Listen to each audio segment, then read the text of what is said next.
Hey guys, Dirt here, and this week on Formers Friday, we're going to be taking a look at Autobot, Teslor, and Brainstorm.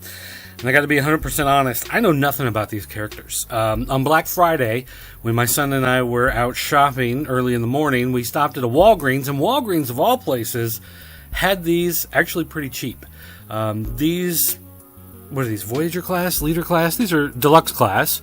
Deluxe class figures, they've been hovering, $17, $20. They've been, inching up higher and higher and higher. And Walgreens, of all places, has lowered prices on these. The one that we stopped at, I've seen them $12.99 at a couple places. The one we stopped at actually had them listed at $9.99. And at $9.99, that's my jam. So I just kind of looked through the peg, and they had some of the Beast ones, but I prefer the vehicle ones. And this guy jumped out at me. I was like, this is the one. For $10, heck yeah, I'm buying this guy. Even though, honestly, I don't know anything about him. But he looks pretty cool. We've got our standard Titans Return packaging. And then on the back, all the stuff that you've come to expect. You can see Clobber, Highbrow, Alpha Trion, and Blaster. Kind of an odd mix there on the back. But again, this guy transforms, and he's got that Headmaster thing going on. So, I miss Combiner Wars.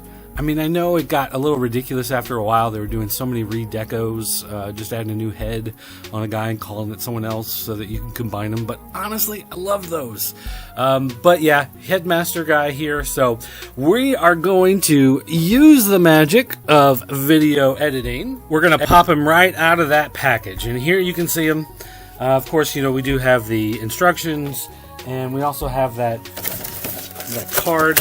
The trading card. Does anybody actually collect these? I have a tendency to just take these cards and throw them on my desk, and every so often I may just toss them into a box with some other trading cards from stuff like leftover Dice Masters cards or something. But honestly, I don't really do anything with these cards anymore.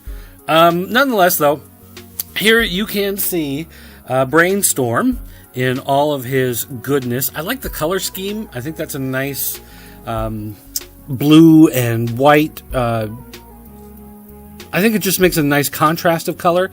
It's a bold color choice. It's not a standard color. I'm not sure how it's going to come across on the camera, but it is kind of a turquoise or aquamarine. It's not just a standard solid blue, and I'm not sure if the camera is going to capture that, or if it's freaking out on color balance and trying to make it look the color it thinks it needs to be. But the color is a little off. Now the character design, I like it. I like the big blocky legs, the blocky arms. It does have these skinnier bits for the upper arms, but for the most part, it has what I like is that classic G1 look, that non-movie look, and this I think captures that pretty well. And even from the back, it's not bad looking. You do have these giant screws in the middle of his back, but otherwise, for the most part, you don't see any giant hollowed out areas, which is a problem that they have in a lot of the figures as they try to save money. There's not a lot of, kibble. You don't see random bits of, what his vehicle parts are, his alt mode. It's just, robotic looking. Of course, you have the giant wings on his arms. You can't really do much about that, but overall, I think it's a nice design. He's a nice-looking character. This is a guy I could just, see playing with. Now, none of these joints ratchet. There's a little bit you can kind of feel up here on the shoulder, but nothing that's going to make that snapping, popping, locking into place sound. We do get, though, a lot of range of motion, although these legs, these giant, disco boot, moon boot legs, I don't know what those are supposed to be. Those are a little big and bulky. And you can see, of course, there is, the hollowness there that we've come to expect. But, the range of motion is actually pretty good. There's a lot of joints, a lot of stuff to twist around, even the torso twists. You don't see that on a lot of guys. So, overall, I think it's a good robot design. He looks cool. He's got a lot of motion. some good bits to it, some good color to him. So, yeah, I'm pretty happy with this. Now, let's go ahead and use the magic of video editing once again. We've got him in his vehicle mode. And actually, I know everything happens in small baby steps, but I actually transformed this one without looking at the instructions first. I know, crazy, right? Especially for a guy like me. But it actually worked. It made sense. It was a little tricky getting this nose piece on. This was attached to his arm as like a weapon earlier on. And so it takes a little figuring out of how exactly to get it to attach. But once you do, you get a really neat looking space cruiser here. There are some wheels on it, so it actually rolls pretty nicely. And it's a nice look. The one thing that bugs me, of course, always, is that he comes with one gun. And so when you put him in this mode, you attach the gun to the side. He's not symmetrical. Oh, it drives me crazy. I need a spot, like right in the middle. I need a spot somewhere, in a middle spot to put it so it's not off balance.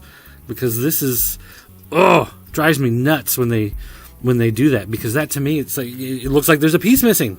I need another gun to go on that side. So if we take that off, then we've got, like I said, it's really a nice looking piece.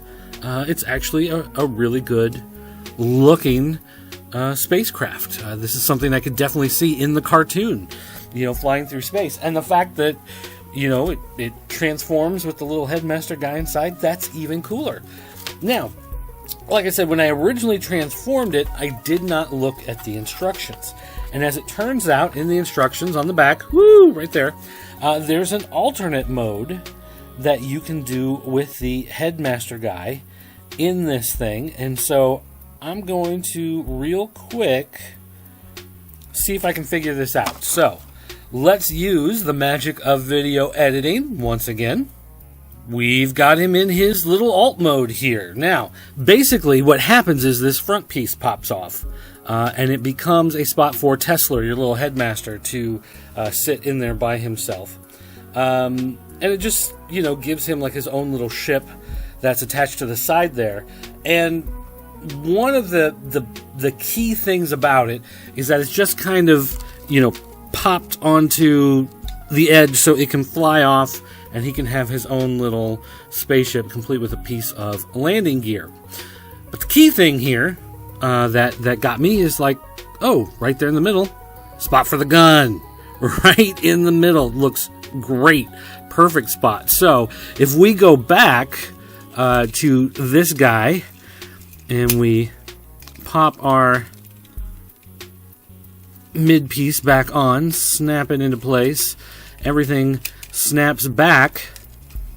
Aha! I got the spot from the gun that I wanted. So that helped me at least to discover that point. So this little nose piece here, this is what becomes the landing gear when that thing pops out. So it is nice that you have the option that they've figured out ahead of time, that you can pop that piece off and use it as a little skiff for this guy if you needed to. So effectively, they could swap and fly out. And of course, because he's a headmaster, he's not able... Oops, push this canopy down a little too hard. Uh-oh. Oh, there we go. So because he's a headmaster, he wouldn't be able to transform back into full robot mode, but you would be able to...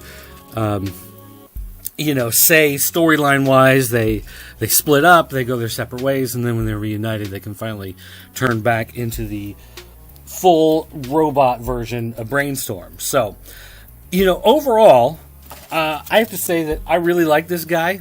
Not disappointed at all. The fact that I'm able to clear this thing up, cures my OCD a lot.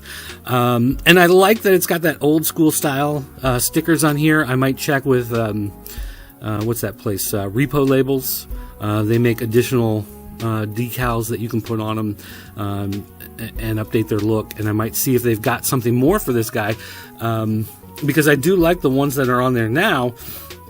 And so adding a little bit more might give him a little bit extra polish. But yeah, this is a nice looking guy. Like I said, I don't know anything about the character. I just randomly bought it because I happened to be out. I have no idea. I'm sure this is a revival of some old version of the character.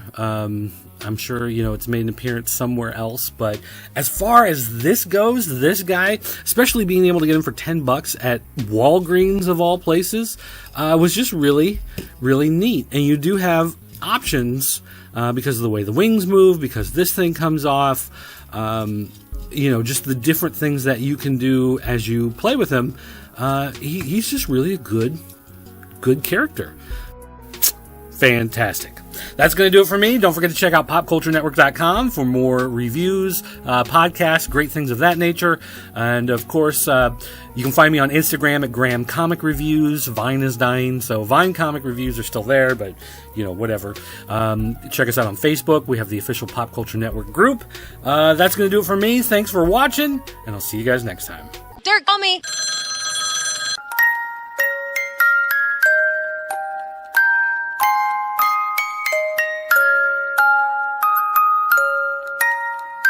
You